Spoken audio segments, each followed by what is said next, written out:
Hello, എല്ലാവർക്കും ഈ പഠിപ്പുരയിലേക്ക് സ്വാഗതം. വളരെ ചെറിയൊരു നോട്ടിഫിക്കേഷൻ ഒറ്റ മിനിറ്റിൽ പറയാം. നമ്മുടെ തദ്ദേശ സ്വയംഭരണ സ്ഥാപനങ്ങളിലേക്കുള്ള സെക്രട്ടറി LSGI സെക്രട്ടറി പോസ്റ്റിന്റെ നോട്ടിഫിക്കേഷൻ കൃത്യമായിട്ട് പറയാം. എന്തൊക്കെ വിവരങ്ങളാണ് ശ്രദ്ധിക്കേണ്ടതെന്ന് നോക്കാം. അപ്പോൾ സിമ്പിൾ ആയിട്ട് നോക്കാം. കാറ്റഗറി നമ്പർ എത്രയാണ്? 571/2023. വകുപ്പിന്റെ പേര് തദ്ദേശ സ്വയംഭരണ വകുപ്പ് എന്ന് പറയുന്നത്. ശമ്പളം എത്രയാണ് വരുന്നത്? 51,400 മുതൽ 1,10,300. ഒഴിവുകളോ പ്രതീക്ഷിത ഒഴിവുകളാണ്. സംസ്ഥാന തലത്തിലാണ് നടത്തുന്നത്. ഉദ്യോഗസ്ഥ പേരെന്ന് പറയുന്നത് സെക്രട്ടറി, നമ്മുടെ ഈ പറയുന്ന ലോക്കൽ സെൽഫ് ഗവൺമെന്റ് ഇൻസ്റ്റിറ്റ്യൂഷൻസിലെ സെക്രട്ടറി പോസ്റ്റ് ആണ്. ഇനി നമുക്ക് പെട്ടെന്ന് നോക്കാം. നേരിട്ടുള്ള നിയമനമാണോ? അതെ. പ്രായപരിധി എത്രയാണ്? 18 മുതൽ 36 വരെയാണ്. അതായത് ഡേറ്റ് പറയുന്നുണ്ട് 2/1/1987 1/1/2005 ഇടയിൽ ജനിച്ചവരായിരിക്കണം, ഉള്ളിൽ ജനിച്ചവർ. എന്നാൽ ഈ 2 തീയതികളും ഉൾപ്പെടെയാണ് പറയുന്നത് കേട്ടോ. അത് കൃത്യമായി നോക്കണം. പിന്നെ നമുക്ക് SC/STക്ക് 5 വർഷവും OBCക്ക് 3 വർഷവും എന്താണ് നമുക്ക് ഇളവുകളുണ്ട്. എന്താണ് യോഗ്യതാ മാനദണ്ഡം? കൃത്യമായി പറഞ്ഞാൽ ബിരുദം ഇല്ലെങ്കിൽ തത്തുല്യമായ യോഗ്യത. നാഷണൽ ഇൻസ്റ്റിറ്റ്യൂട്ടുകളോ സെൻട്രലി UGC അംഗീകൃതമായ ഇൻസ്റ്റിറ്റ്യൂട്ടുകളിൽ നിന്നുള്ള തത്തുല്യമായ യോഗ്യതകളും നമുക്ക് എന്താണ് യോഗ്യതാ മാനദണ്ഡമായിട്ട് എടുക്കാവുന്നതാണ്. പിന്നെ നമുക്ക് നോക്കേണ്ട അപേക്ഷയുടെ രീതി, 1 ടൈം രജിസ്ട്രേഷൻ ചെയ്യുക.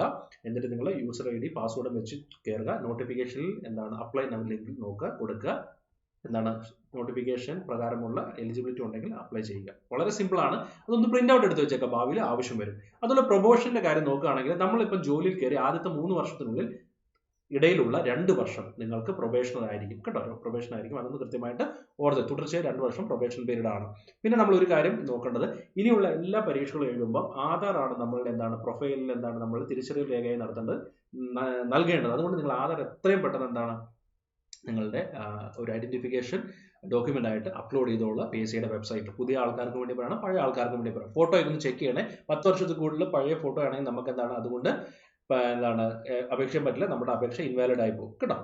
അപ്പൊ എന്താണ് കുറച്ച് നിർദ്ദേശങ്ങളൊക്കെ നൽകിയിട്ടാണ്, നിങ്ങളൊന്ന് വായിച്ചു നോക്കിയാൽ മതി. അത് വലിയ കാര്യങ്ങളൊന്നുമില്ല. പിന്നെ നമുക്ക് എന്താണ് ഗസറ്റിന്റെ ഒരു പാർട്ട് ഉണ്ട്, അതിൽ വ്യക്തമായി എല്ലാ കാര്യങ്ങളും പറഞ്ഞിട്ടുണ്ട്. ഇനി അവസാന തീയതി, അപേക്ഷകൾ സ്വീകരിക്കുന്ന അവസാന തീയതി 31/1/2024 ബുധനാഴ്ച രാത്രി 12 ദയവേത് അവസാന സമയം വരെ കാത്തിരിക്കരുത്. നമുക്ക് വേണ്ടി ആരും കാത്തിരിക്കത്തില്ല. നമ്മൾ എത്രയും പെട്ടെന്ന് അപ്ലൈ ചെയ്യേണ്ട കാര്യമാണ്. അപ്പോൾ എല്ലാവർക്കും ഇത് കൃത്യമായിട്ട് മനസ്സിലായെന്ന് വിചാരിക്കുന്നു. കുറെ നാളായിട്ട് LSGI ഏകദേശം 9 വർഷത്തിന് മുകളിലായെന്ന് ഞാൻ വിശ്വസിക്കുന്നു. എന്റെ ഓർമ്മ തെറ്റല്ലെങ്കിൽ കേട്ടോ, ശരിയാണെങ്കിൽ. അപ്പോൾ എന്താണ്, നിങ്ങൾ ഇത് മികച്ചൊരു അവസരമായിട്ട് ഒരു പഞ്ചായത്ത് സെക്രട്ടറിക്ക് ആകാൻ പറ്റുന്ന വളരെ വലിയൊരു കാര്യമാണ്. അപ്പോൾ നിങ്ങൾ എത്രയും പെട്ടെന്ന് തന്നെ എന്താണ് ഇതിന് അപ്ലൈ ചെയ്യാൻ ശ്രമിക്കുക. പിന്നെ നമ്മൾ ഡീറ്റെയിൽ ആയിട്ടുള്ള സിലബസും അതുപോലെ എന്താണ് എക്സാമിന്റെ കാര്യങ്ങളൊക്കെ വേറൊരു എക്സ്ട്രാ നോട്ടിഫിക്കേഷൻ ആയിട്ട് വരും. പരമാവധി നേരത്തെ അപ്ലൈ ചെയ്തോളാം. ഒന്നും നോക്കണ്ട, നമുക്കിത് അത്യാവശ്യമുള്ള കാര്യമാണ്. അപ്പോൾ എല്ലാവരും എന്താണ് നമ്മുടെ ചാനൽ ഒന്ന് ഫോളോ ചെയ്യുക. ഇതുപോലുള്ള നുറുക്ക് നോട്ടിഫിക്കേഷൻ കാര്യങ്ങൾ, ഡീറ്റെയിൽ ആയിട്ടുള്ള കാര്യങ്ങളായിട്ട് വരും. സ്റ്റഡി മെറ്റീരിയൽസ് വീഡിയോ എല്ലായിട്ട് വരും. അപ്പം പേര് മറക്കണ്ട, ഇത് ഈ പഠിപ്പുരയാണ്. നമ്മുടെ ടെലിഗ്രാം ചാനലിലേക്കും താഴെ കൊടുത്തിട്ടുണ്ട്. എല്ലാവരും ഒന്ന് സബ്സ്ക്രൈബ് ചെയ്യുക, കൂടെ ഉണ്ടായിരിക്കുക. താങ്ക്